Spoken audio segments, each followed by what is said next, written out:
All right, welcome back to the third part of Teaching with Netbooks, and this is the last part. My name is Brad Flickinger, and this is the presentation that was given at FETC in Orlando, Florida in January 2010. So here we go. All right, so in this last section, we're going to talk about classroom management with netbooks. And I'm going to kind of go through these quickly, but you'll get the idea what's happening here.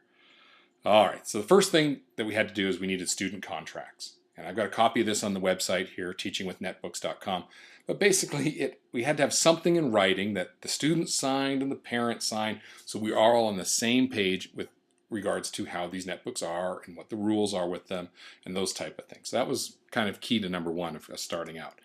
And like I said, they had the rules on there. Things like, only go to the approved websites, no playing games on the netbooks, and those type of things. And of course, they were posted in the classroom, so if little Timmy broke, maybe he was caught playing a game, you could say, okay, Timmy, there's rule number 4, no playing games on your netbooks. Go put your netbook back in the bin, and you don't get to use it for the rest of the day, which these kids desperately wanted to have these netbooks. So netbooks are a perfect classroom management carrot to kind of dangle in front of these kids. They want them. They don't like it when all their classmates are using their netbooks and they're back to having to open up a book and do their investigation through the encyclopedia. Nothing's wrong with books, but they're in an encyclopedia rather than on the web and watching videos and doing these things. So it worked out great that way. All right, and then another part we got into was having a poster with all the domain names that we would go to, the addresses or the URLs that we would use. I don't mind links for younger kids to just click on, but 4th, 5th grade and higher, they've got to be able to type in the website addresses themselves.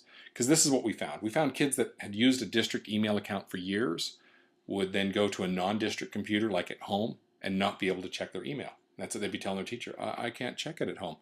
Well, yeah, you can. You just got to type it in. What we found, they just never were memorizing the addresses of the websites that we were using. They were always just clicking on a link on the teacher's website or the classroom's website. So we abolished that. We just have a poster in the room. So if you suddenly need to go to learn about news or something, like this one case, CNN.com, it's up there on the poster, and you go and type it in. And of course, you have to type it in correctly or it doesn't work. And since our kids have developed these fantastic keyboarding skills, this really worked out great. And we got great success that they were, within a couple weeks, they never looked at the poster again because they had finally memorized all the addresses of what they were using. Okay, you do have to go look for dead zones. Nothing worse than computers with students with netbooks walking around and suddenly they lose the connection to the network. So you kind of maybe even have to tape off an area of the classroom like this back corner. There's no Wi-Fi back here. Stay out of it with netbooks. Just kind of keeps things running better. We let students do their own troubleshooting. It really gave them ownership of their education and of their netbook and these type of things. And then we had a poster that explained what they would do to solve things. So if you suddenly lost the Wi-Fi or it wouldn't print, rather than panic and have to involve the teacher in things, going over the same thing again about why it doesn't print, they just look up there and like, oh, okay, I step 1, step 2, step 3, and there it starts printing again, or they reconnect to the Wi-Fi, or those type of things. Very important with that.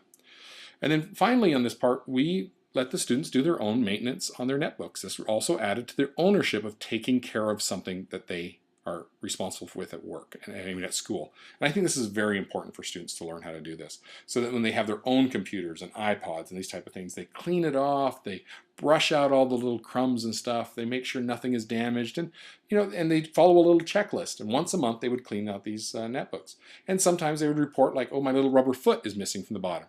Okay, we'd grab a spare and we'd glue a new one on. Those type of things. Very important for students to take care of what they have. Now let's go into netbooks and 21st century skills. So here we were with this classroom of 4th grade students, and we had no curriculum to use with these. And we had a teacher that's sitting there going, I'm a 4th grade teacher. I'm not the tech teacher. Now, luckily, we were subscribing to Atomic Learning. So it was fantastic, because if the students ever came up saying, oh, we got all this data from our data probes, but now we need to make a graph in our Google Docs, how do we do that? They could just go to Atomic Learning, watch the 2 or 3 minute video, and then know how to do it.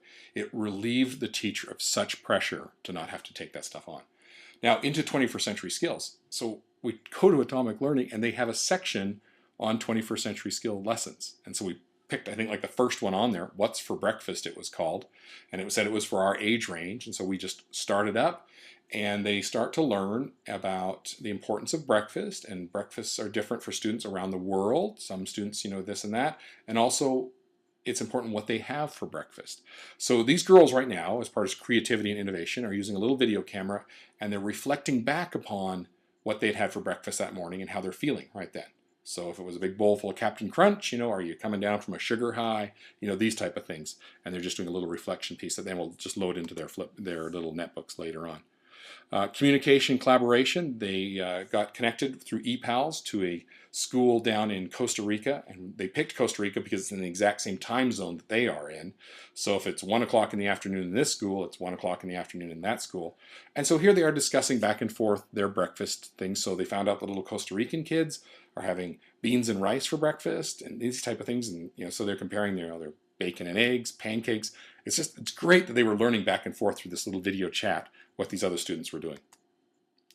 And then since netbooks are so portable, here's a student out in the hallway doing a little bit of research on it, going, okay, what's the calories of beans and rice compared to the calories of a bowl full of sugar cereal, and these type of things, and how protein and carbs play into all this stuff. And they're kind of just doing some little data collecting, as well as being able to attach data probes to the netbook and measure their little thing that clicked on their finger that would measure their heart rate, these type of things. Unbelievable engagement for these students to be part of this. And then they were able to use this data to come up with their own problem solving, their own thinking, their own decisions about, what makes a good breakfast. And then even this next slide here about being a good digital citizen. So there are some students around the world that never have a breakfast. They go to school hungry. And so for empathy, they tried that one day. Everybody comes to school with no breakfast in their tummy. And how does that feel? How do you even concentrate on schoolwork when you're hungry? Really opening it up to that there are different kids in the world that live a different life than they do.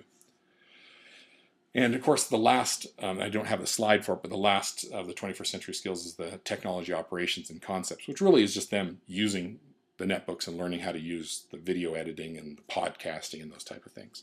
So in conclusion, I have a few slides I want to show you here. These netbooks are so beautifully affordable. Never before have we had such an affordability for our students to have technology, whether their families are buying it or we're buying it. Classroom sets that can be bought for less than $8,000. That's absolutely amazing. And to realize within a few years, such a high percentage of our students will have them at home.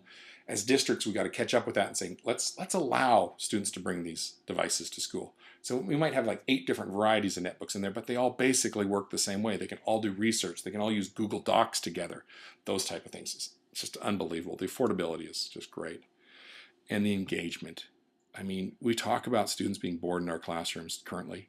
These kids are into this stuff. They can do things. And I'm not talking the games. They want to create. They want to do wonderful things on the internet. It's just amazing to watch. And then the 21st century skills that we want our students so badly to have.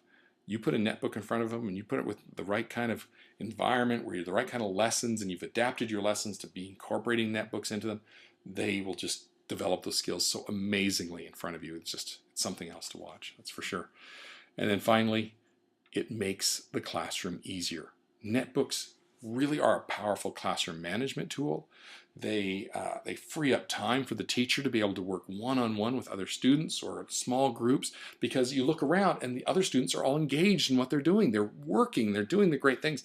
So it doesn't make it harder in the classroom. It makes it easier, a lot easier. And that's the big point I wanted to bring really across today. Excuse me. So that's the end of part 3 and the conclusion to our little presentation here at FETC. Once again, my name is Brad Flickinger, and you can find links and documents that I used, all that stuff, on teachingwithnetbooks.com. Thank you.